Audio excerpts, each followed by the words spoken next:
بسم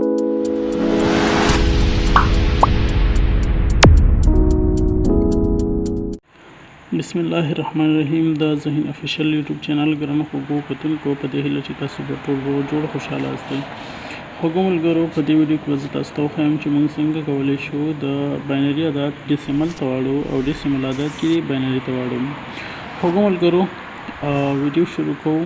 د ویډیو شروع کېدو نه مخکې له تاسو یوه هیله کوم که چېرته تاسو زموږ یوټیوب چینل نه وي سبسکرایب کړی نو ذهین افیشل یوټیوب چینل در سره ضرور سبسکرایب کړئ. خوږو ملګرو، په دې ویډیو کې ما ډېره اسانه طریقه تاسو ته راوړې چې هغسې به تاسو وکولی شئ په اسانۍ سره باینري عدد ډیسیمل او ډیسیمل عدد باینري ته واړوئ. خوږو ملګرو، راځو ویډیو شروع کوو. دې دپاره موږ ته یو عدد چې راکړل شوی وي، فرض مثال موږ ته راکړل شوی دی 300 عدد. 300 عدد دی. موږ ته وایي دا عدد چې دی تاسو باینري ته چینج کوئ. صحیح ده؟ نو باینري ته چینج کوئ چې دا څو راځي. ښه، دې دپاره به موږ څه کوو؟ خوږو ملګرو، ډېرې طریقې شته دی. هم د تجزیې طریقه ده، هغه به هم زه تاسو ته وکړم، او هم چې دی د ساده اسانه طریقه چې ما تاسو ته راوړې هغه ده د توانونه به سره جمع کوو. صحیح ده؟ ښه، موږ راځو. تاسو به دې دپاره چې دا عدد واړوئ نو لومړی به تاسو خپل هغه ولیکئ، توانونه به ولیکئ، قاعدې به ولیکئ. توانونه تاسو به د یو نه شروع کئ، یو به ولیکئ، دوه، همداسې به دوه چنده کوئ. صحیح ده؟ او دا به شي 4، دا به شي 8، بیا 14، او همداشان 32، 40، او همداشان 128، او بیا چې دوه چنده کې دا راځي 256. ښه، نور به مخته نه دی تر هغې چې موږ سره عدد څومره وي، یعنې 300 عدد موږ سره دی. دلته که موږ چېرته 256 دوه چنده کوو نو موږ سره راځي 512. خو موږ به څه کوو؟ تر هغې به موږ ځو تر څو چې دا عدد ته ورسېږو، یا دې نه اضافه باید نه شي. موږ به اوس دا عددونه چې دي تر هغې چې دا عدد به پوره کوو. صحیح ده؟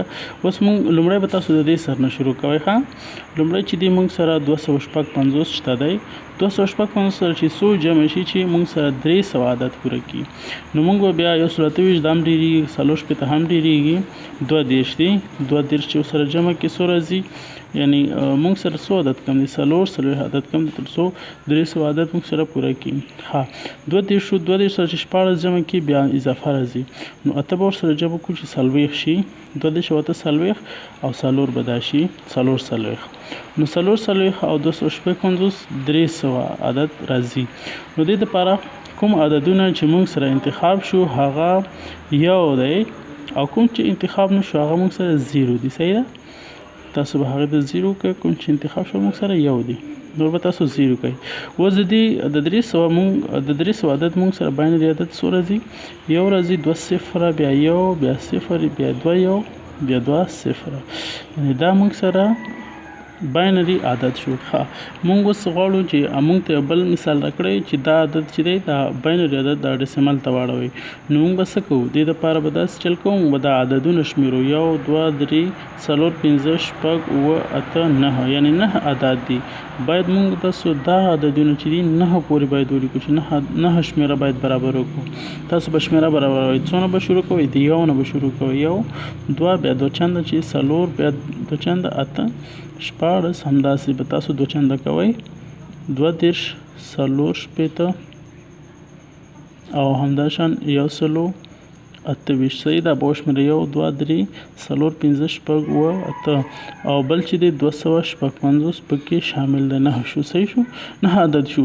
موږ به دلته ګورو چې کوم ځای کې یو وي له دې ځای نه به شروع وي، او له دې سر نه هم د دې سر نه، او هم به د عددو د دې سر نه موږ شروع کوو. صحیح ده؟ موږ سره څو دي؟ یو دی، یو به موږ کوو، او اخري عدد چې 9 عدد دی دا به تاسو وشمېرئ 9 برابر کړئ، دا هم 9 دی. 9 عدد یو دی نو موږ وکړو یو. صحیح ده؟ بیا 2 صفر دا به موږ پرېږدو. صحیح شو؟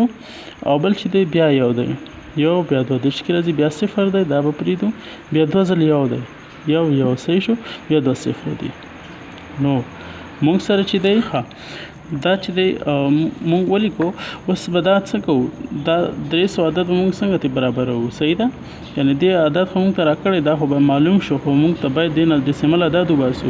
ډیسیمل عدد به څنګه وباسو چې کوم سره یو وي هغه به جمع کوو. صحیح ده، 250 او جمع بیا دې 22. صحیح ده، بیا جمع بیا 8. صحیح ده، یو دی، بیا جمع 4. دا به سره جمع کې دا به مساوي کې ها 255 او 22 او 8 دا څو راځي؟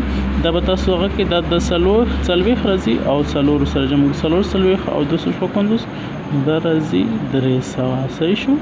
نو په دې طریقې سره موږ تاسو کولی شو چې په اسانۍ سره ډیسیمل عدد او بینري ډیسیمل ته واړو.